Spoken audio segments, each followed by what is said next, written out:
तो आज मैं आप लोगों को इसमें ट्रांसफॉर्मेशन के अंतर्गत सिंपल, कॉम्प्लेक्स और कंपाउंड सेंटेंस पढ़ाने चल रहा हूँ। तो इसमें है क्या, इसमें सिंपल सेंटेंस रहेगा उसको कॉम्प्लेक्स सेंटेंस में बदलना रहेगा, या कंपाउंड सेंटेंस में बदलना रहेगा, या कंपाउंड सेंटेंस रहेगा तो उसको सिंपल और कॉम्प्लेक्स में बदलना होगा, या कॉम्प्लेक्स रहेगा तो उसको सिंपल और कंपाउंड में बदलना होगा। यानी कोई एक रहने पर किसी दो में बदला जा सकता है। अब इसमें प्रमुख बात यह है कि इसके लिए पहले आप सिंथेसिस का चैप्टर पढ़िए। जो सिंथेसिस चैप्टर है मैंने डाला है इसमें, तो पहले आप सिंथेसिस पढ़ लीजिए, तब ये विधिवत समझ में आएगा। अगर सिंथेसिस आप समझ जाएंगे तो इसको आसानी से समझ जाएंगे। सिंथेसिस ही इसका आधार है, क्योंकि सिंथेसिस में दो या दो से अधिक सिंपल सेंटेंस को मिला के एक सिंपल सेंटेंस या एक कॉम्प्लेक्स सेंटेंस या एक कंपाउंड सेंटेंस बनाने का नियम है। तो पहले आप सिंपल, कॉम्प्लेक्स और कंपाउंड सेंटेंस बना लें, उसको पहचान लें, तब ना आप इसको जब कर पाएंगे कि सिंपल से कॉम्प्लेक्स या कंपाउंड में बदल लेंगे, या कंपाउंड से कॉम्प्लेक्स या सिंपल में बदल लेंगे, या कॉम्प्लेक्स से सिंपल और कंपाउंड में बदल लेंगे। ये आपस का परिवर्तन आप तभी कर सकते हैं। इसलिए मैं आपसे यही कहूँगा कि इस चैप्टर को पढ़ने से पहले आप सिंथेसिस पढ़ लें, या सिंथेसिस पढ़ लिए हों तो इसे पढ़ें, या अगर नहीं पढ़े हों तो इसको यहीं इससे पहले उसको पढ़ लें, तब इसको पढ़ें तो ज़्यादा समझ में आएगा। आज मैं जो आपको बताने चल रहा हूँ वो बताने चल रहा हूँ कि सिंपल सेंटेंस को कंपाउंड सेंटेंस में बदलना, simple sentence into complex sentence. इसके अंतर्गत मैं आपको बता रहा हूँ, चूंकि आप सिंपल सेंटेंस सिंथेसिस में पढ़ चुके हैं या पढ़ेंगे तो क्लियर हो जाएगा। सिंथेसिस में सिंपल सेंटेंस, सिंपल सेंटेंस माने जिसमें एक ही क्रिया हो, और सिंपल सेंटेंस तमाम तरह से बनाए गए हैं। उसमें आप पढ़िए इन्फिनेटिव का प्रयोग करके, जिरंड का प्रयोग, ये इन्फिनेटिव का प्रयोग करके, पार्टिसिपल का प्रयोग करके, एडजेक्टिव का प्रयोग करके, फिर जो है केस इन अपोजिशन का प्रयोग करके, एडवर्ब या एडवर्बियल फ्रेज का प्रयोग करके, तो तमाम तरह से बने हुए हैं। वही सिंपल सेंटेंस यहाँ रहेंगे तो कैसे उसको कंपाउंड में आप बनाइएगा। तो इसके लिए एक दो नियम आप लिखें। उदाहरण मैं आपको दे रहा हूँ, लिखिए। पहला, यदि सिंपल सेंटेंस नॉमिनेटिव एब्सोल्यूट से बना रहता है, यदि सिंपल सेंटेंस नॉमिनेटिव एब्सोल्यूट से बना रहता है, तो कंपाउंड बनाते समय उसको दो वाक्यों में तोड़कर और कंजंक्शन एंड का प्रयोग करते हैं। कंजंक्शन एंड का प्रयोग करते हैं। जैसे उदाहरण देखिए, the sun having risen comma the fog dispersed. सूरज के निकलते ही कोहरा गायब हो गया। आप सिंथेसिस वाले चैप्टर में पढ़ेंगे तो देखेंगे द सन हैविंग राइजन, सूरज के निकलते ही कोहरा गायब हो गया। ये नॉमिनेटिव एब्सोल्यूट है। नॉमिनेटिव एब्सोल्यूट में दोनों सब्जेक्ट होते हैं, तो यहाँ द सन भी लगा हुआ है, द फॉग भी लगा हुआ है, और इसी क्रिया को हम पार्टिसिपल में बदले हुए हैं। तो अब जब आप बनाएंगे इसको तो दोनों सब्जेक्ट लगेंगे, यहीं से टूटेगा, एक वाक्य ये हो जाएगा, एक वाक्य ये हो जाएगा। द फॉग डिस्पर्स ये पास्ट टेंस में है, तो इसका मतलब यही हुआ कि पास्ट टेंस में होगा। सूरज के निकलते ही कोहरा छट गया, तो आप बनाएंगे तो क्या हो जाएगा, सूरज निकला और कोहरा छट गया, तो हो जाएगा the sun rose and the fog dispersed. The sun rose and the fog dispersed. आप समझ गए होंगे। दूसरा लिखिए, यदि सिंपल सेंटेंस में पार्टिसिपल का प्रयोग किया गया है, पार्टिसिपल का प्रयोग किया गया है, तो कंपाउंड में बनाते समय उसे भी एंड से ही जोड़ते हैं, उसे भी एंड से ही जोड़ते हैं। या कभी कभी परिणाम दिखाने पर सो देयरफॉर या हेंस से भी जोड़ देते हैं, सो देयरफॉर और हेंस से भी जोड़ देते हैं। जैसे seeing the lion he ran away, शेर को देखते ही वह भाग गया, पार्टिसिपल का प्रयोग है। ये सिंपल सेंटेंस है। तो पहला फंडा तो आप याद रखिए कि सिंपल सेंटेंस माने एक ही क्रिया। अब उसको आप जब कंपाउंड में बदलेंगे तो निश्चित रूप से 2 वाक्य चाहिए और वो कोऑर्डिनेटिंग कंजंक्शन से जुटना चाहिए। तो इसको हम 2 वाक्य बनाएंगे।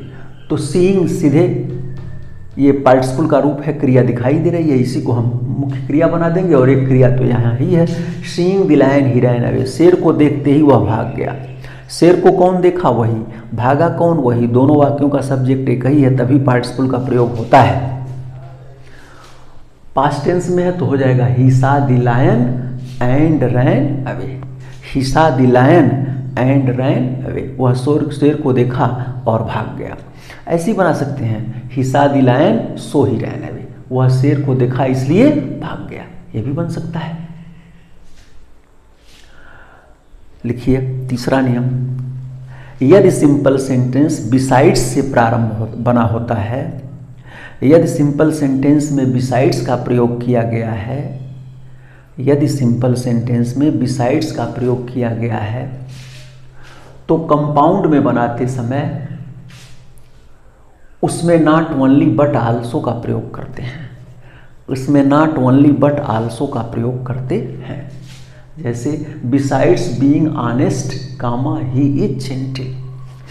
देखिए सिंपल सेंटेंस में ही जेंटिल एक ही क्रिया है और एक क्रिया को जो है हम बीइंग पार्टिसिपल में बदला गया है। तो अब इस क्रिया का हम प्रयोग करेंगे। Besides being honest he is gentle, ईमानदार होने के अतिरिक्त वह सज्जन भी है। अब इसको बनाना है, ईमानदार भी वही है, सज्जन भी वही है, तो क्या हो जाएगा? और बीइंग क्रिया है, बीइंग माने इज है, हमार वाज वेयर, तो ये प्रेजेंट टेंस में है तो ही के साथ इज ही लगेगा। तो क्या हो जाएगा? He is not only honest but also gentle, वह केवल ईमानदार ही नहीं है बट आल्सो जेंटिल, बल्कि सज्जन भी है। आप जानते हैं कोऑर्डिनेटिंग कंजंक्शन में बट आल्सो का प्रयोग होता है। ये एंड और but also as well as ये सब के सब जो है आपका कुमुलेटिव कंजंक्शन, जोड़ बताने वाले कंजंक्शन हैं। अगला लिखिए, यदि सिंपल सेंटेंस में बोथ का प्रयोग किया गया है, बोथ का प्रयोग किया गया है तो कंपाउंड बनाते समय एज वेल एज लगाते हैं, तो कंपाउंड बनाते समय एज वेल एज लगाते हैं। जैसे both Ram and his sister failed, both Ram and his sister failed, दोनों राम और उसकी बहन फेल हो गए, दोनों फेल हो गए, पास्ट टेंस में है। 2 वाक्य बनाना ही है तो क्या हो जाएगा? Ram as well as his sister failed, Ram साथ ही साथ उसकी बहन फेल हो गए, राम साथ ही साथ उसकी बहन फेल हो गए। मेरे ख्याल से इतना जो मैंने समझाया आप समझ गए होंगे। अब आगे फिर उदाहरण देखिए, ये उदाहरण है, he must work hard to pass, he must work hard to pass. लिखिए, इसका नियम लिख लीजिए, यदि सिंपल सेंटेंस में इन्फिनिटिव का प्रयोग किया गया है, यदि सिंपल सेंटेंस में इन्फिनिटिव का प्रयोग किया गया है तो वह विकल्प की ओर संकेत करता है, तो वह विकल्प की ओर संकेत करता है। अतः कंपाउंड बनाते समय, अतः कंपाउंड बनाते समय आर अदरवाइज या एल्स का प्रयोग करते हैं, आर अदरवाइज या एल्स का प्रयोग करते हैं। जैसे ही मस्ट वर्क हार्ड, उसे निश्चित रूप से कठिन परिश्रम करना चाहिए, टू पास, पास होने के लिए। तो क्या हो जाएगा, ही must work hard otherwise he will not pass, he must work hard otherwise he will not पास। उसे निश्चित रूप से कठिन परिश्रम करना चाहिए, अन्यथा वह पास नहीं होगा। He must work hard otherwise or else, तीनों में से कोई लगा सकते हैं। He must work hard or he will not pass, he must work hard otherwise he will not pass, he must work hard else he will not pass. लिखिए, यदि simple sentence में वन ऑफ का प्रयोग किया गया हो, one of का प्रयोग किया गया हो, तो यह भी विकल्प की ओर ही संकेत करता है, तो यह भी विकल्प की ओर ही संकेत करता है। अतः इसे भी आइदर आर या आर ओ आर से जोड़ते हैं, से जोड़ते हैं। जैसे one of the two statements is correct, दोनों स्टेटमेंट्स में से एक सही है, तो आप बनाइए either this or that statement is correct, either this or that statement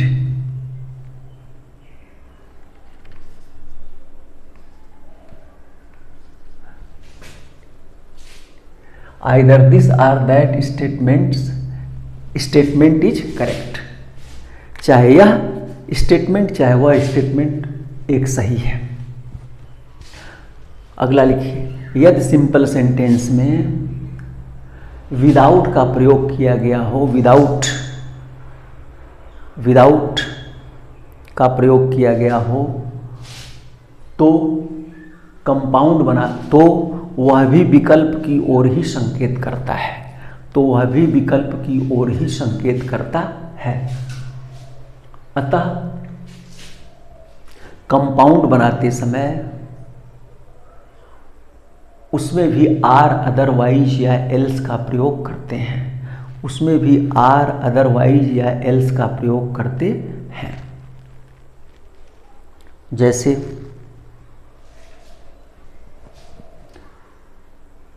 you will not pass without working hard, you will not पास, आप उत्तीर्ण नहीं होंगे, विदाउट वर्किंग हार्ड, बिना कठिन परिश्रम किए, बिना कठिन परिश्रम किए आप उत्तीर्ण नहीं होंगे।